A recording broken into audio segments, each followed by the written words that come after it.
Bismillahirrahmanirrahim. Assalamualaikum warahmatullahi wabarakatuh. Perkenalkan, nama saya Ahmad Arifin dengan NIM 090406224081 dari kelas Arsitektur dan Organisasi Komputer H6A3. Jadi pada kesempatan kali ini saya akan menjelaskan secara mendalam mengenai fondasi komunikasi data dalam arsitektur komputer modern. Nah, kita akan menjelajah peran vital input atau output, kemudian ada efisiensi direct memory access atau DMA, hingga popularitas Universal Serial Bus atau USB dan USB Type-C. Nah, pemahaman tentang konsep-konsep ini sangat penting bagi setiap pelajar, mahasiswa maupun profesional di bidang teknologi informasi untuk mengoptimalkan kinerja sistem dan interaksi perangkat. Nah, yang pertama ada fondasi sistem yaitu input dan output komputer. Nah, di sini input adalah menerima perintah. Fungsinya adalah menerima data dan instruksi dari dunia luar ke dalam sistem komputer. Perangkat input adalah mata dan telinganya sistem. Contohnya adalah keyboard, di mana ia memasukkan teks atau perintah. Kemudian ada mouse sebagai navigasi dan kontrol visual. Kemudian ada scanner, mikrofon, dan webcam sebagai input gambar, suara, dan visual. Kemudian ada yang namanya output, di mana fungsinya sebagai um, menyajikan hasil. Fungsinya adalah menampilkan atau mengirimkan hasil pemrosesan data komputer ke pengguna atau perangkat lain. Contohnya di sini ada monitor yang berfungsi sebagai menampilkan hasil visual, teks, video maupun grafis.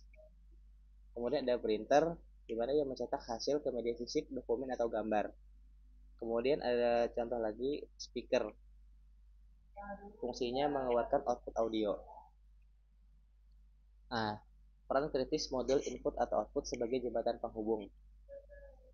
Komunikasi perangkat input atau output yang umumnya lambat dengan CPU dan memori yang sangat cepat diatur oleh sebuah komponen vital yang disebut dengan modul input atau output. Nah, jadi modul input atau output bertindak sebagai antarmuka dan buffer antara CPU, memori utama, dan perangkat peripheral atau eksternal. Ia bertanggung jawab untuk mengatur aliran data dan sinkronasi kecepatan. Modul input atau output memungkinkan dua mekanisme utama transfer data. Yang pertama ada prosesor input atau output controller. CPU terlibat secara aktif di setiap langkah transfer data. Ini efisien untuk data kecil namun memakan siklus CPU. Kemudian ada yang kedua yaitu direct memory access atau DMA. Input atau output langsung berkomunikasi dengan memori, membebaskan CPU untuk tugas lain. Ini adalah kunci kinerja untuk transfer volume besar. Kemudian di sini saya akan menjelaskan Direct Memory Access atau DMA yang merupakan efisiensi maksimal. DMA adalah revolusi dalam transfer data berkecepatan tinggi, memungkinkan input atau output untuk melewati CPU dalam proses pemindahan data ke dan dari memori utama. Nah, berikut adalah prosesnya. Jadi CPU memberi izin, kemudian DMA memulai transfer, CPU melakukan tugas lain, DMA memberikan sinyal selesai. Sistem ini sangat penting untuk perangkat yang proses volume data besar seperti hard disk drive atau HDD, kemudian ada solid state drive atau yang biasa disebut dengan SSD. Kemudian kartu grafis saat memuat tekstur ke VRAM. Kemudian ada kartu jaringan berkecepatan tinggi. Oke, lanjut. Jadi kita akan menganalisis keuntungan DMA. Mengapa DMA menjadi standar dalam komputasi modern? Karena ia bawa peningkatan kerja signifikan, terutama pada sistem yang menangani banyak tugas secara simultan atau multitasking. Nah, jadi keuntungan yang pertama, transfer data super cepat. Data dipindahkan langsung tanpa intervensi instruksi CPU per byte, memungkinkan transfer blok data yang besar dalam waktu singkat. Kemudian juga keuntungan lain ada beban kerja CPU berkurang. CPU dapat fokus pada komputasi dan tugas penting lainnya, bukan mengawasi setiap pemindahan data input atau output. Ini meningkatkan responsivitas sistem secara keseluruhan. Kemudian ada lagi efisiensi untuk perangkat cepat. Sistem DMA wajib ada untuk mendukung perangkat berkecepatan tinggi seperti SSD NVMe atau kartu jaringan 10 Gbps agar CPU tidak menjadi bottleneck. Kemudian di sini saya akan menjelaskan USB sebagai standar komunikasi universal. Universal Serial Bus atau USB telah menjadi antarmuka input atau output paling dominan di dunia komputasi. USB dirancang untuk menyederhanakan koneksi antara komputer dan beragam peripheral. Nah, jadi USB di sini keuntungannya adalah plug and play, pasang dan mainkan. Fitur utama USB adalah dukungan plug and play, di mana perangkat baru dapat langsung terdeteksi dan dikonfigurasi oleh sistem tanpa perlu ribot atau instalasi driver yang rumit. Keunggulan lain USB adalah kemampuan mengirimkan data dan daya listrik secara bersamaan, menjadikan solusi tunggal untuk konektivitas dan pengisian daya perangkat kecil. Nah, kemudian kita akan membahas lagi evolusi ke USB Type C. Dari USB biasa, sekarang ada teknologi baru yang dinamakan USB Type C sebagai masa depan konektivitas. Nah, USB Type C atau USB-C adalah generasi terbaru yang membawa lompatan besar dalam hal fungsionalitas dan desain. Ini adalah standar yang mengarah pada konektor universal tunggal. Salah satu berikut adalah beberapa keuntungan dari USB Type-C. Desain yang pertama adalah desain reversible. Jadi kita tidak perlu lagi mencari orientasi yang benar. USB Type-C dapat dicolokkan bolak-balik. Reversible design.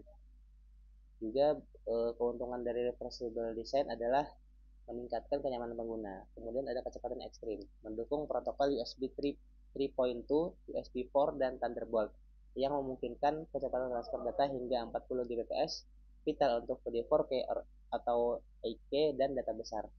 Kemudian keuntungannya adalah power delivery atau PD. Kemampuan pengisian daya jauh lebih tinggi hingga 240 watt, memungkinkan pengisian daya cepat untuk laptop, monitor, dan perangkat berdaya besar lainnya. Lanjut lagi contoh dari implementasi DMA dan input output di kehidupan sehari-hari. Yang pertama adalah transfer file cepat, atau ini contoh dari DMA. Saat Anda mengirim film besar dari flash disk atau SSD eksternal ke hard drive, DMA memastikan transfer berjalan lancar tanpa membuat CPU melambat. Kemudian ada perangkat input atau output esensial. Setiap ketikan keyboard input dan tampilan perubahan di layar monitor output adalah interaksi input atau dasar yang diatur oleh modul I/O. Kemudian ada pengisian daya USB-C. Isi daya laptop menggunakan adapter USB Type-C adalah port input output yang menurunkan daya sekaligus mempercepat saluran data untuk transfer eksternal jika diperlukan. Kemudian di sini ada ikhtisar komponen penting sistem komputer. Tiga pilar ini bekerja secara harmonis untuk menciptakan sistem komunikasi yang responsif dan efisien. Ada I/O, interaksi dua arah antara sistem, CPU atau memori, dan dunia luar peripheral melalui modul I/O. Kemudian ada DMI, mekanisme transfer data bervolume tinggi langsung antara I/O dan memori, memangkas peran CPU untuk efisiensi dan kecepatan. Kemudian ada USB atau USB Type-C, standar muka I/O universal yang populer karena kompatibilitas, fungsionalitas plug and play, dan kecepatan transfer data tinggi. Nah, jadi kesimpulan dan refleksi akhir presentasi ini menegaskan bahwa I/O bukan hanya sekedar colokan, tapi merupakan arsitektur kompleks yang menentukan interaksi dan efisiensi sistem. Pemahaman mendalam tentang I/O, modul I/O, dan DMA adalah kunci untuk mengenal arsitektur komputer modern yang memungkinkan kita untuk merancang sistem yang lebih cepat, lebih responsif, dan lebih kuat. Jadi poin penting yang perlu diingat sini adalah I/O adalah vital untuk interaksi pengguna dan perangkat. Kemudian DMA adalah pembebas CPU dalam transfer data besar. Kemudian di USB Type-C adalah masa depan konektivitas serbaguna. Jadi itu saja yang mungkin dapat saya jelaskan pada kesempatan kali ini. Karena kita mohon dimaafkan, semoga menjadi pengetahuan tambahan di teman-teman. Saya akhiri, wassalamualaikum warahmatullahi wabarakatuh.